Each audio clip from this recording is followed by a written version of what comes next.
Yeah. Good morning. Thank you very much for joining us on this Friday morning to talk about the GS1 Digital Link.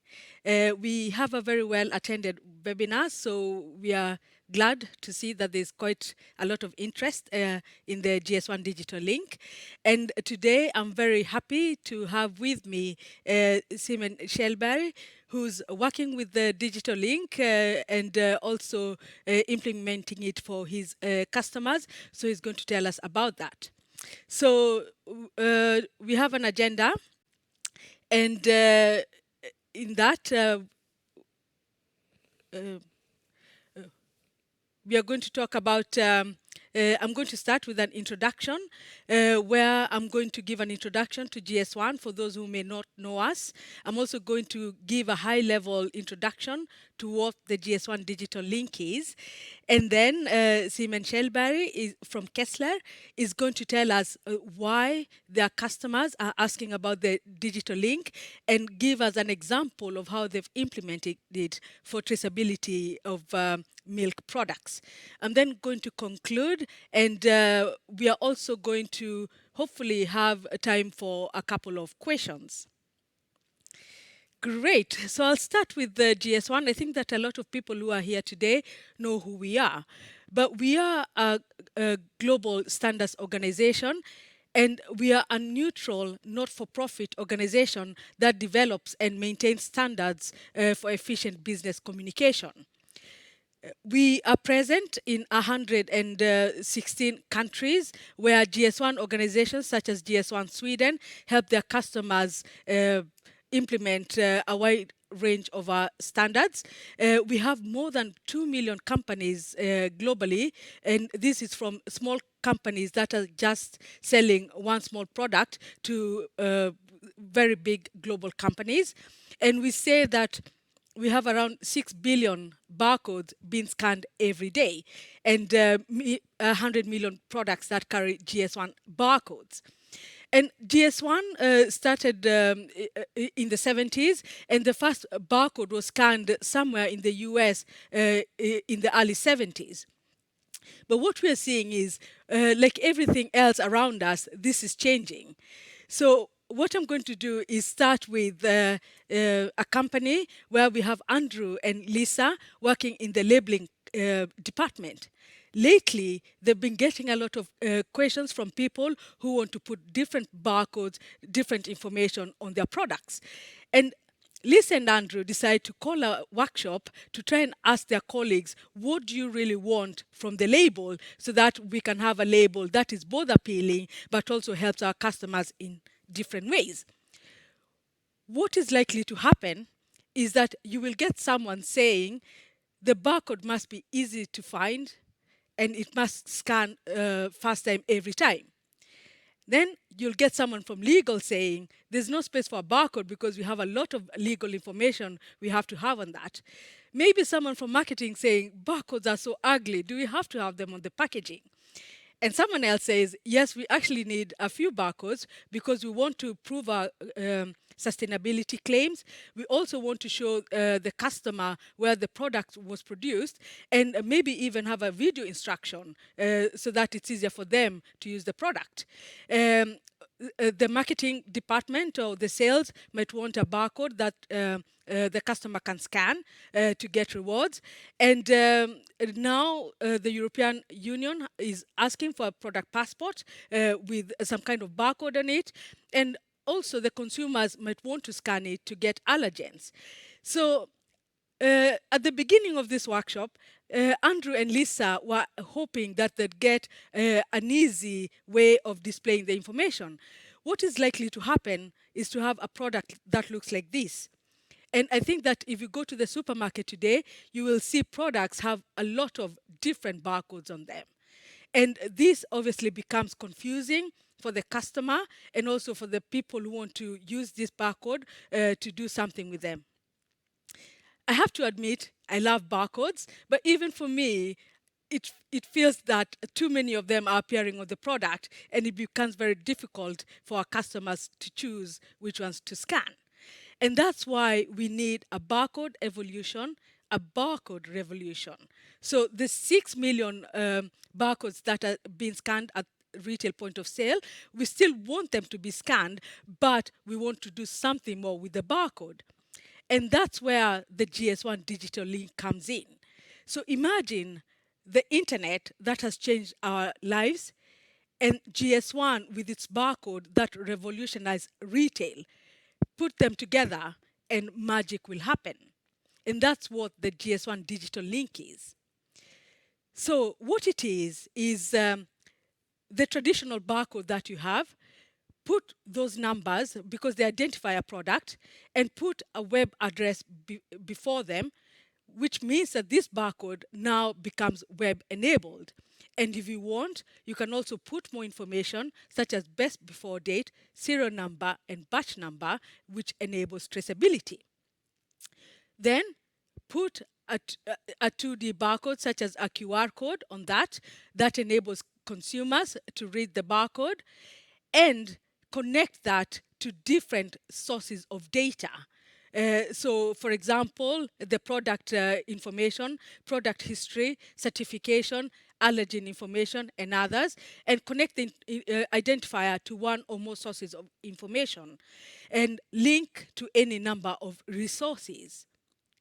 And that's what the GS1 Digital Link is. One solution to meet different needs.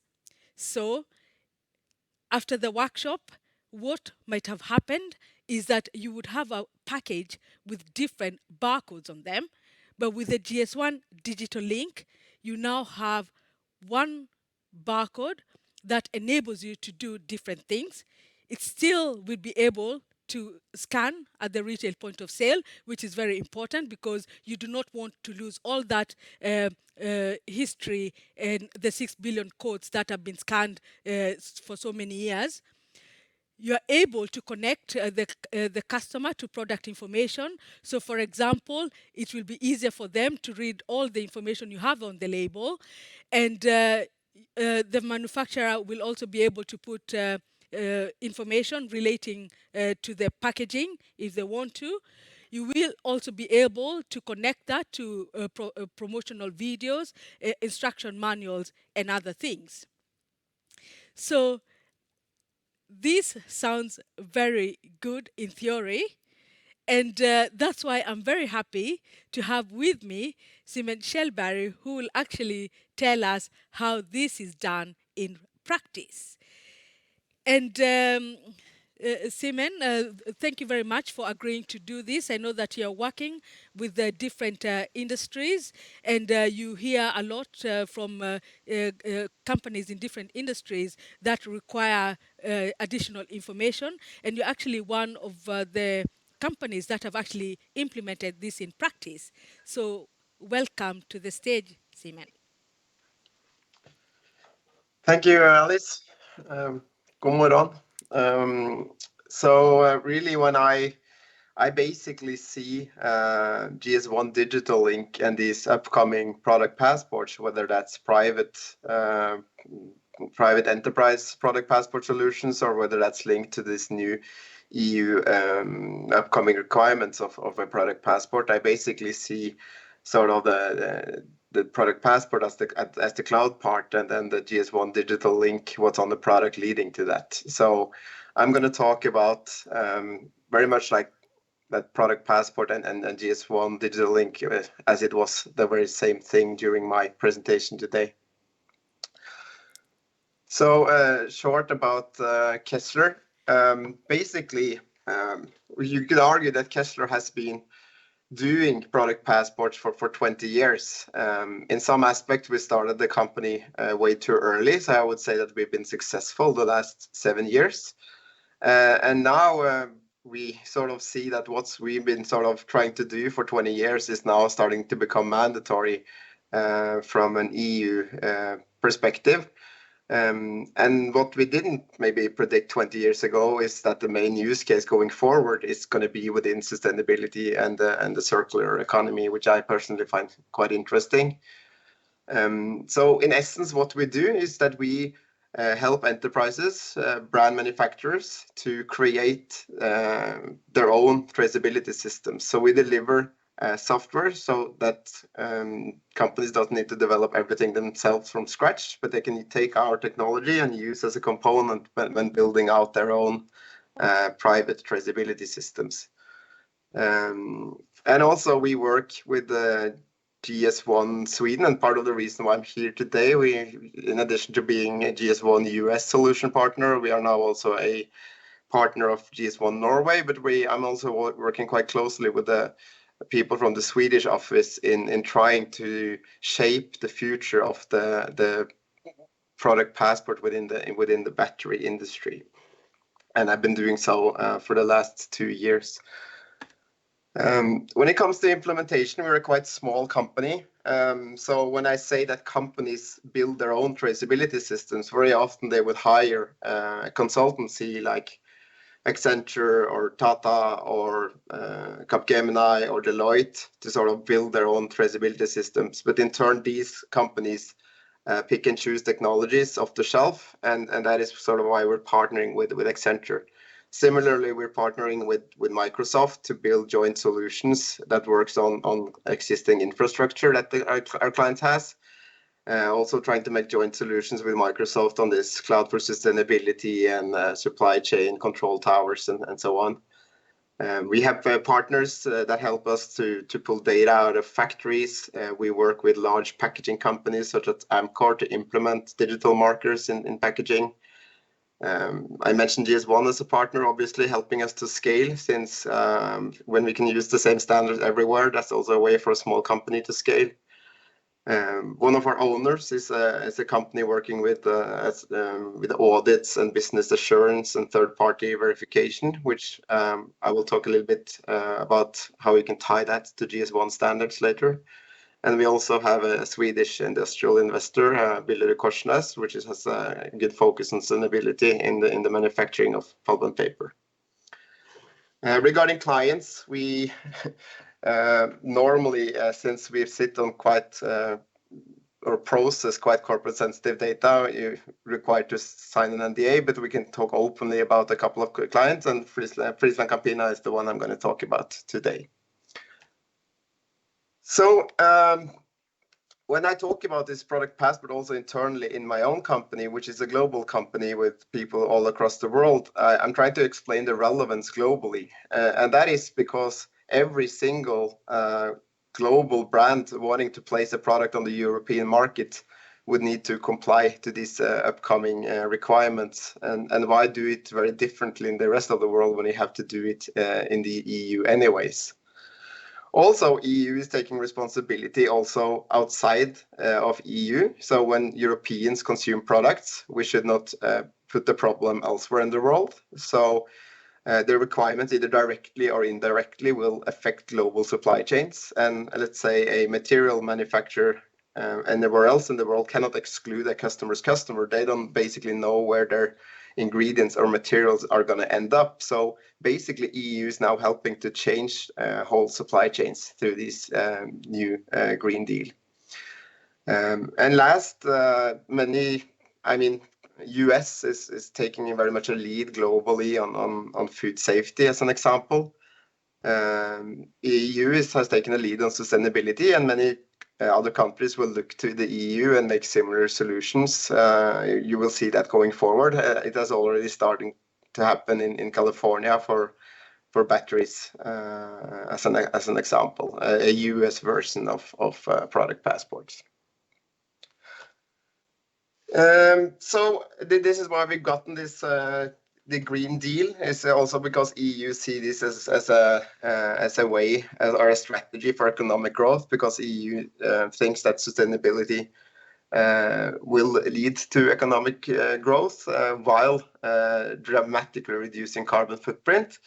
And this is what this new law is about, that any new policy coming out of the EU shall have that in mind, that the policy shall help reduce that carbon footprint. So what recently came out now is just now in March is this whole the new proposal for a regulation, and this regulation they could just have called it digital product passport regulation. But of course, they needed to have eco design and sustainability in there because that's the sort of the real purpose of it. But if you're tempted to look this up and read this document, you will find that it's 123 pages long, and the word product passport is mentioned 121 times. For those of you that work in the sort of food sector listening in, you can sort of relax a little bit. Food and feed and medicines, but basically the whole like FDA space is exempted from this regulation. That being said, I still think it's relevant to continue listening in because there are, for instance, new labeling requirements coming up in the EU. And then is the question whether you can do digital disclosure versus physical on the label. And this is where a type of at least digital label can come in also for the food industry. This is exactly what happened in the US. There, the food industry were against having GMO marked physically and having a GMO sticker on the product. So the whole industry in the US, they joined forces and created something called Smart Label, which is a digital label close to being a product passport. To basically, and they got the acceptance from government to do what they call digital disclosure. So the way that products are marked with the GMO today is through this digital label by scanning a QR code. So I would still say that some of this is relevant for the FDA sector, and you may see this sort of spilling over. So basically, what is a product passport? Basically, so you can call it a digital twin. All information about the product stored in the cloud, and you can access that information through a physical link on the product itself. And then why is EU implementing digital product passports?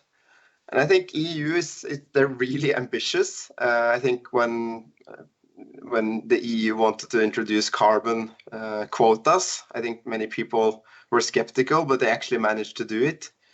And one of the intentions of the product passport is to motivate consumers to do more sustainable choices in their purchasing decisions. So I think one example here is this used to be quite analog energy label that goes onto any product that consumes electricity, and also car tires for some reason, even though that's indirectly consumption of now electricity. But this energy label has been quite a success, and there are proof points that 80% of consumers has used this as a guidance in purchasing decisions. And as we're becoming more and more digital and more used to maybe scanning QR codes and using this passport, they're hoping to achieve similar effect across basically all products except medicine and feed related products. So one is sort of helping the consumer to make more informed choices. Maybe the most important thing is this for the authorities. So EU will get a system in place. Let's say for these car batteries, what is actually happening to those car batteries at the end of life? Getting data, getting statistics. How good are we at recycling? Or where are the missing batteries going? Where are the gaps? And over time, first, there will be disclosure, right? That you will need to disclose what's the efficiency of the battery, and then what's the recycled content of the battery. But then they're going to sort of start squeezing. Once that is in place, they're going to up the amount of recycled content needed in the battery to build a better business case for recycling and making recycled materials more valuable to really get that circular economy going. And over time, you will not see any more 2-ton Chinese electrical car built like tanks being subsidized on Norwegian roads. So it's sort of that's the very important aspect for the EU, getting rid of unsustainable products basically. And then also, as you will see in my presentation, the need to exchange data in order to help the circular economy.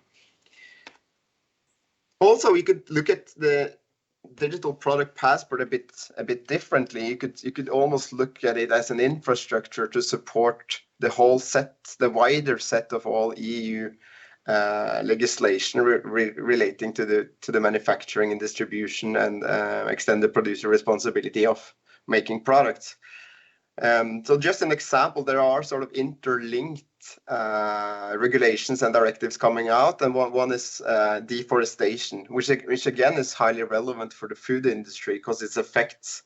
You want to make sure that when the product is placed on the European market, companies need to sort of ensure or prove that there has been no deforestation going on globally in the manufacturing of that product. So cocoa, palm oil, and those type of products, but also other things like rubber or steel, which in turn goes into building materials and so on. So one way is to sort of like going forward, you would see all of these interlink, and if there's a deforestation requirement, you're probably required to also disclose such things in the digital product passport. So then, what products first? And it's sort of interesting to see, to look at this car industry or EV industry and sort of looking at what's happening now in battery passport, because that industry is 2 years ahead of all other industries in thinking about the product passport. As you see, the proposed regulation for batteries came out 2 years ago, even though the proposal for product passport regulation came out now in March. And that is because the European car industry has actually been quite in contrast to when the tobacco industry and the pharma industry was required to have a unique identifier on every single product and follow it through the supply chain. Tobacco and pharma was against those regulations, but the European car associations see the car manufacturing associations see this as sort of a way to gain competitive advantage, to focus on sustainability and hindering some of these other players in the market. So that is sort of the first time a product passport, the idea and notion of a product passport within industry support ended up in an actual regulation. And that this is why Kezzler has been working on batteries for 2 years to sort of also look at how this will turn out for other industries and how, and being able to shape and GS1 is also working to try to make this based on standards. And this is also because if you look at a car and what's going into a car, it's not only batteries, it's also textiles. So there's textiles requirements now coming, but also car tires. And if there's a different way of doing supply chain traceability for all components, it's going to be quite messy, quite fast. So that is why GS1 standard is crucial, I think, in sort of making it a bit consistent.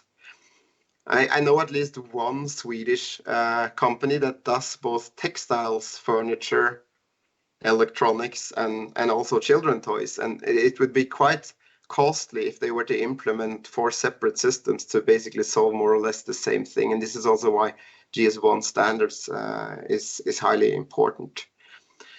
So right now, I'm going to talk the most about batteries and textiles, because this is where we see the most how this is going to sort of play out and what it's going to look like. These industries are quite good at working with the EU and trying to sort of raise their voice and making it sort of good for the industry rather than a hindrance. And those other product categories that will come over time, they will basically be more takers of what has been learned in other industries. So it's also quite important to get in early in this in order to sort of shape it the right way. And I've noticed that Sweden is in fact quite taking a lead in this, and especially through Chalmers University, you have several projects going and doing pilots and looking at how to shape a product passport for electronics industry and the Swedish furniture industry, which is great. Besides this, it's going to be somewhat random because I mean the electronics directive is outdated and up for renewal soon, and then product passport is going to come in there. It happens to be that the children's toys directive will now turn into regulation, and once they're updating the directive, it's a natural thing to sort of then also include a digital product passport, and that's already anticipated that there will be in the draft proposal in Q4 this year, there will be a mentioning of a digital product passport. Yes, it's also said that in addition to textiles, building materials will be fast-tracked in the EU when it comes to product passports. And yeah, going back to this energy label, I don't know whether people in the audience has noticed, but it was an update to it last year where they basically, first of all, they changed the whole scale, starting to squeeze the manufacturers. So I don't think you will find one single product in the market anymore with an A rating, because they want to have stretch goals for the industry to improve. Also, there is now sort of some products that were legal to sell in 2020 are now not no longer doesn't meet the scale in 2022. So this is sort of like what the EU is trying to achieve for all products going forward. It's just that this was purely focused on the energy consumption during usage. It didn't take into consideration what was the energy consumption going into making the product, and it's not facilitating the recycling in the end and so on.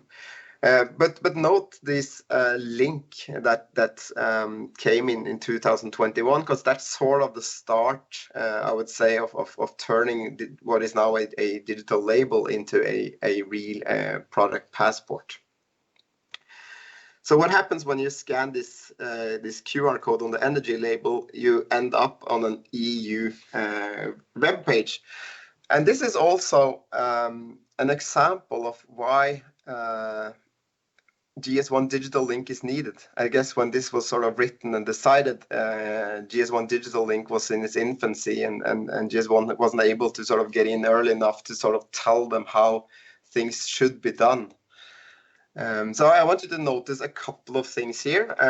One is that you see the link is leading directly to an EU web page. It's not going to the brand and then being redirected or using a resolver to get to that page. And Kezzler, we work for brands, and we sort of find this, we think it shouldn't be that way, because we think the brand should get that data and see the statistics of the consumer scans and so on their products. But you could sort of picture the EU wanting consistency and putting it as a requirement that it is going to be an EU URL, that you go directly to an EU product passport.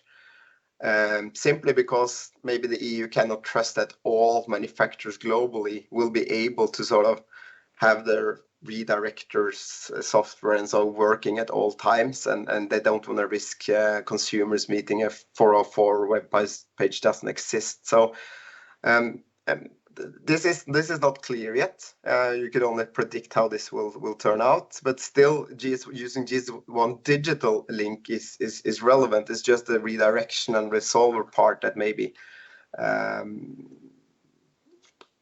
handled in different ways.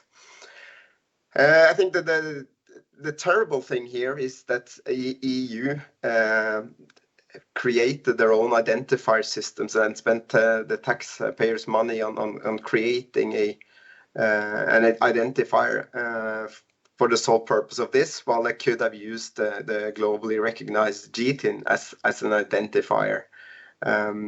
So this is also why I think going forward, it's natural that the EU is going to choose GS1 Digital Link standard for this. Simply due to the fact that if you buy a washing machine today, there's an energy label, but in addition, you will very often see a printed small additional label slapped onto the dishwasher with a barcode and a G-tin on it, and that's not good for the environment, right? To have two printed labels. If they had followed the GS1 Digital Link standard, you could have used the actual energy label for warehouse management and point of sale purposes. So why do I not consider this a digital product passport? And that is, first of all, I myself, I rip that label off once I get it in my home because it doesn't look good. So I think a requirement for a digital product passport is to have a permanent marking that stays on the product until it reaches end of life. This label is one-way information only. It's not built to sort of add data during the life cycle of the product. Hence, the EU will not get this surveillance mechanism that they're after. No support for ingredient and material traceability in the upstream supply chain. Not handling products at item level or batch level, and it's not really made to be a tool for supply chain participants to collaborate on the circular economy. So basically, this digital label only has information relating to the general product at the SKU level, and that is data that is the same for all products put in the market, and typically bill of materials, how to repair the product, and so on. But I think the big question is like where these digital product passports per industry may differ is the granularity of data in the passport and how companies need to prepare. What is 100% clear is that batteries over 2 kilowatt hours will have a unique identity per battery, meaning all the way down at item instance level, and they're going to track every single battery. And it's also clear that there will be traceability requirements in the upstream, that per manufactured batch of batteries you need to aggregate carbon footprint and so on. When it comes to apparel, it could be that, I mean, for the apparel industry within textiles, they are using RFID already and already see benefits in controlling items at unit level. So it could be that the private enterprise part of the solution is down to item level, but it could be that the EU product passport only consider data at SKU level. And also depending on the, it could be that the passport, that there will be a separate product passport per batch, depending on the requirements in the upstream cotton supply chain requirements and so on. Then you could easily picture, like say paints. Paint could be sort of typically just product level, SKU level, no traceability on the upstream and no sort of unique marking per product. But then in turn, painting, if you look at the Norwegian company Jotun, they basically supply paint to all the ships in the world, and they're painting the Burj Khalifa skyscraper, and that's tons and tons of paints. And now people talk about aggregating total carbon footprint of a building. So it's really hard to tell at this point what call it verticals would go down to what granularity level. What's clear is that batteries will go down to the most granular level, and the apparel industry combined with digital product passport, there it makes sense to go down to the item level.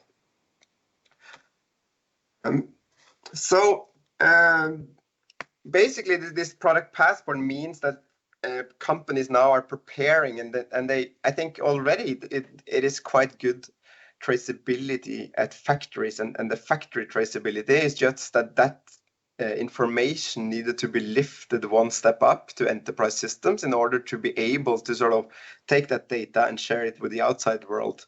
And especially in sort of relaying that type of data into the EU product passports. Also, building stronger connections to and data sharing systems with suppliers for an incoming batch ID. What can you please give me the traceability data on this material or ingredient? And also, I will touch more upon this, but also communicating data both at item, batch, and SKU level, for instance, in the aspect of recycling. So quite quickly, I kind of go through sort of like all the value points or all the reasons that companies are preparing already. But I'm talking to some players within the apparel industry and for instance, running shoe manufacturers. Like one of the obviously direct to consumer and e-commerce has started to happen, and that leads to better margins. But what takes away and steals margin is that 1 in 4 products bought online is being returned, and that's a huge waste for the industry. And I'm talking to several companies working on something called reverse logistics, how to sort of actually get the product back and back in distribution. It's quite a complex exercise because it's item per item. And these type of companies just appreciate this digital product passport coming because it's going to sort of like make and facilitate e-commerce return very much. And so sort of that. So that's a reason why companies have already they already have unique identifiers. They're using that for inventory management. Now they see a digital product passport requirement coming up from the EU, and okay, let's just decide to sort of like prepare and use this for other things. And one hot topic is e-commerce return. Also, everything I marked with green has to do with sort of sustainability. There's no such thing as a financial report anymore. It's a financial and sustainability report. So I mean, all these companies are doing their best to turn green anyways, regardless of EU product passport. But what's interesting is sort of like how this can now escalate and help. And when it comes to recycling, you can use the digital product passport to sort of share the necessary data that the recyclers need and want, like the chemical composition and so on.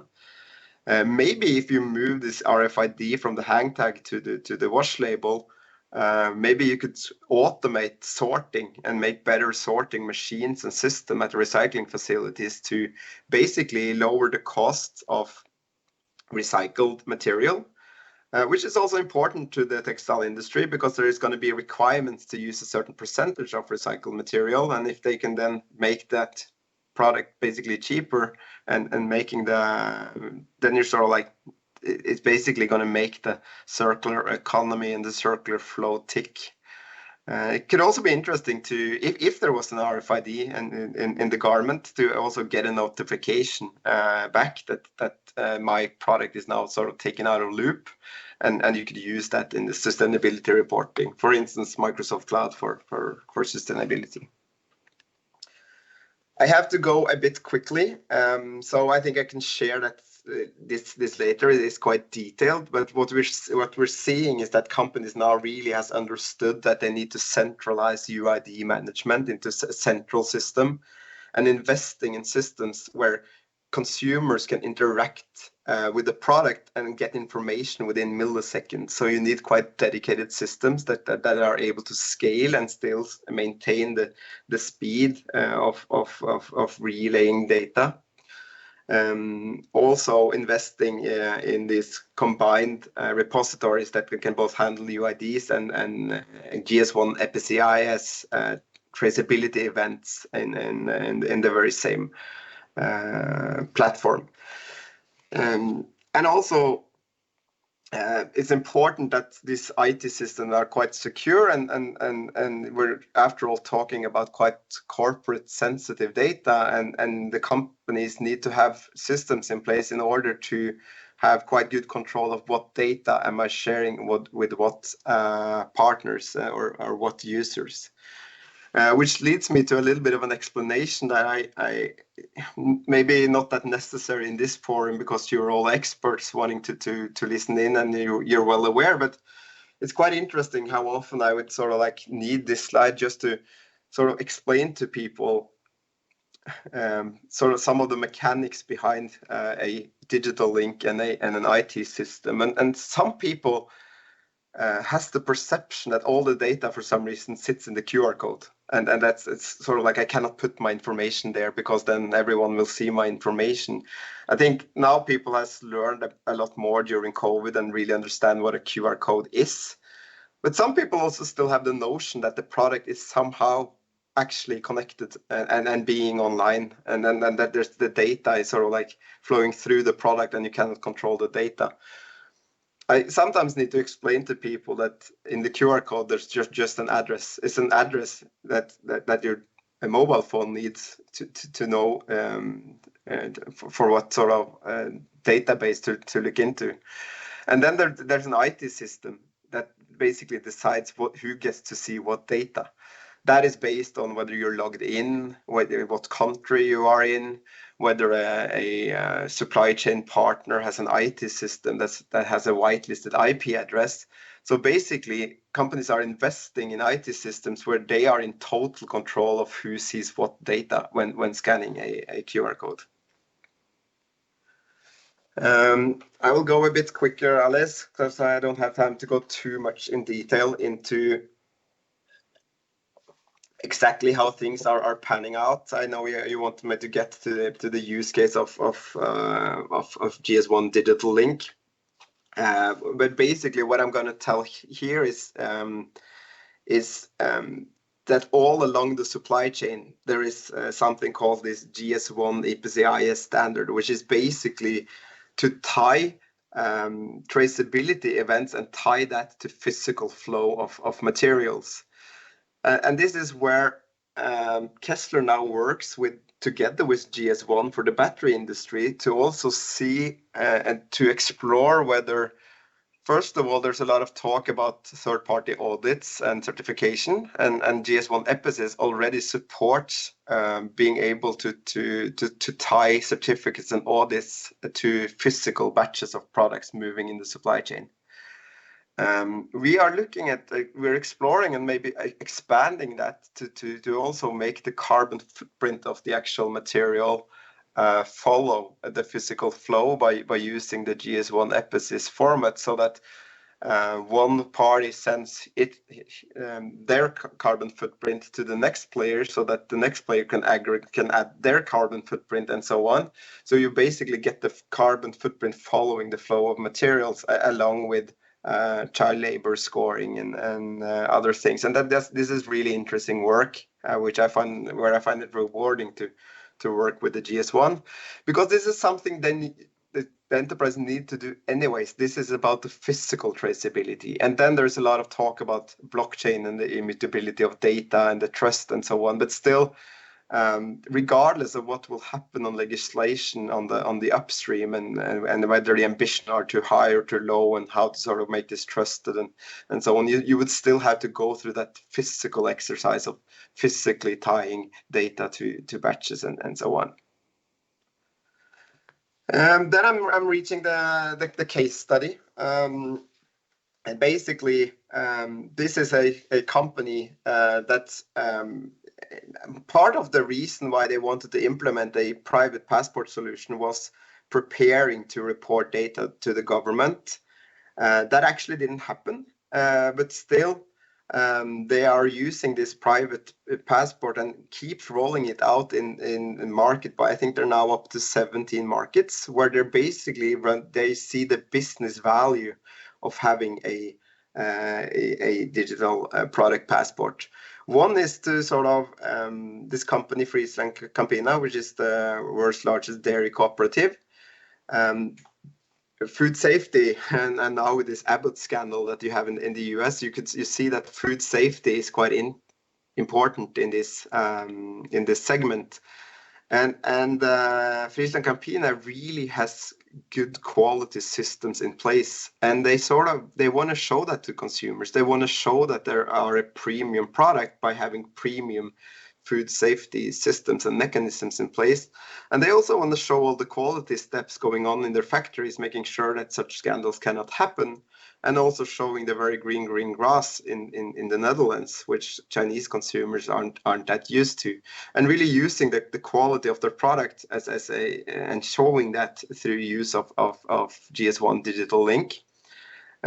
Also, as an example, there were a lot of products destined for Hong Kong that ended up in China mainland market, and also they wanted, for their own sake, to have a food safety system in place, because they want to have transparency on where their products are going, so that they can more easily be able to do a recall should worst thing happen. Again, much of the value is with the consumers and the consumer experience, but they're also using the data and the visibility and the granularity of data to better improve and make their operations more efficient. But I think that the main part and the main thing is that through a digital product passport system, that's the only place where they're able to. They have all the data, it's just siloed in various departments and various IT systems. And this is the one system where all data sort of gets interlinked. So this is also why GS1 Netherlands is quite proud of this and using this as a reference case. It's basically because we think it's the first major global rollout of GS1 Digital Link across several markets.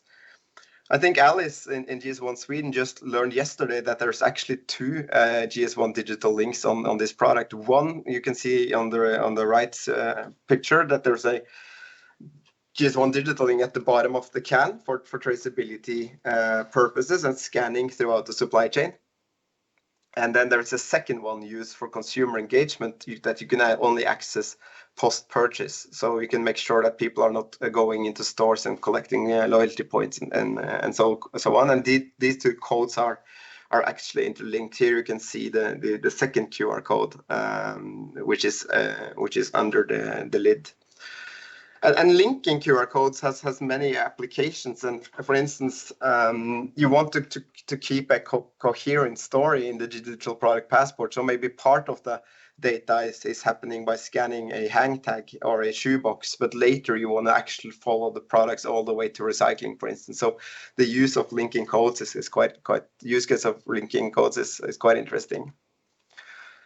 If you take your mobile phone and scan the upper right corner, you will sort of see the user experience. I will also show a video towards the end that makes this a bit more understandable, like what a consumer experience is like. And when you scan this, if you scan the Chinese code, you will notice a slight delay due to the Chinese firewall and so on. But also on the Singapore experience, you will notice that it's not like super immediate, but still it's extremely impressive considering all the things happening in the background, collecting all the data and then all the sort of verification steps and preventing DOS attacks for data security and so on. You could see that the experience is still quite immediate. I'm not going to go into details on our platform, but basically this is what we're doing for this company, right? We are gathering data from the upstream, connecting to all the factory systems, continuing to follow the product throughout the supply chain, using SKU level, batch level, item level data towards consumers, and also being prepared for government reporting. In some cases, we even take like Chinese QR codes placing on the product to sort of support the requirement of using organic codes for organic products in China and so on. So quickly, what we do for this company, the production line requests unique IDs to be printed on products. They get that from the Kezzler UID, unique identity management part of the platform. That code is then printed, and there's a vision system that verifies that the right code is actually printed and can be read, and verifying that it's actually on the product. And then the Kezzler platform is then issuing this private passport for that product. And then we go back and look what happened throughout the factory in order to create that one digital thread of what material actually went into this, or what batches of materials went into this final batch of the product. In this case, that's a tank load of milk coming into the factory, and then they would have traceability. This is not the Kezzler platform, the upstream platform, but that platform would know from which farms were this milk collected. What we also do is we make these aggregations using GS1 EPISys format as well, knowing exactly what boxes went into what cartons went into what pallets, so that later we can see exactly when you scan the product, you could see that this product hit the Chinese border at this and that time, and so on. Running quite quickly towards the end, I want to save 5 minutes for Alice and a couple of questions now. But as you see, we're also working in the upstream, not in the downstream, integrating with SAP systems and so on along the way until the Chinese border. What is a bit interesting is that it's different pallet sizes in Europe and in China. So actually the whole aggregation step I just mentioned is being done once more at the Chinese border. And then we have a partner actually taking data and integrating towards retailers, warehouse management systems and distribution centers to know when they receive products. And also some special solutions where there's a sort of incentive schemes for the salespeople in retail to sort of reward them for selling the product, and also integrating with Chinese WeChat applications for consumer interaction with the product. It's not allowed to take consumer data on Chinese consumer outside of China. That's why we need to have a separate instance in China to store that data. Also, the Chinese government has access to any data on any Chinese server. That is also why they want to keep the corporate sensitive data within the servers of the EU. And obviously, I cannot show the real data and the real value for this particular client and their custom dashboards, but I'm showing sort of like the general dashboard of all the sort of like valuable data and statistics a company will get out of their private digital passport solution. So I will now run a short little video, 1 minute, showing and presenting this product and how it benefits the sort of the brand reputation, image, and really showing off the fantastic supply chain of FrieslandCampina. And then I will leave it to Alice to round off, and then some couple of questions towards the end. The most important job I have is to be a father. I have 3 little kids, and the most important thing I need to do is to ensure I provide the best nutrition for my 3 young children, and that's what I need to do. Now, what makes me very proud working for FrieslandCampina, what is the company behind the brand Frieso, that we have this unique purpose, nourishing by nature. We see a global trend whereby especially the new generation of parents would like to see a greater transparency and also accountability of the brands they would like to buy, and that is especially true for baby formula. By scanning the QR code at the bottom of the tin, the mom can check herself when the product was produced, when the product left the farm, into the milk collection, into the factory where the product is being processed, the final quality assurance checks. And it's because from the cow till the final product, all the steps in between are owned by Frieso. So basically the mom can see it from grass to glass herself and feel reassured that what she has bought is indeed the best nutrition for her child. Trace your tin's full journey from its source. Frieso.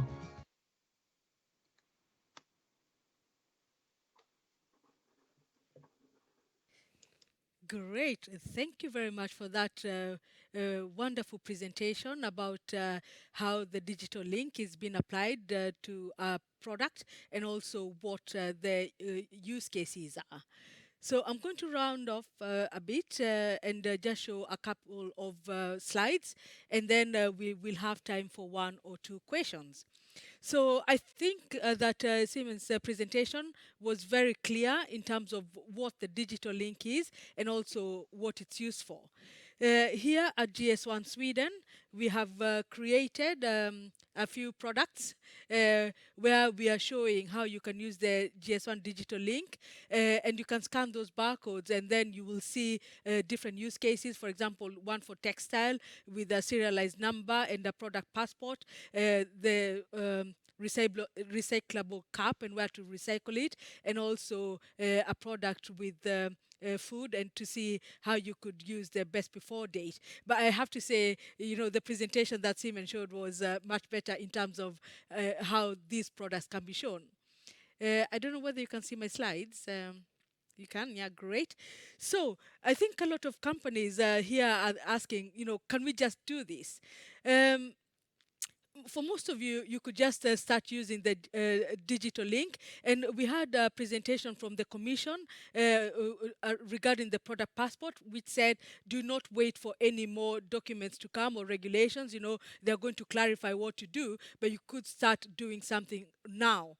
However, if you're working in the retail industry, because the one-dimensional barcode that you're used to, the barcode on the left of this slide, is still used in most point of sale system. If you want to include the digital link, you will have to have both the traditional barcode and a QR code with the digital link.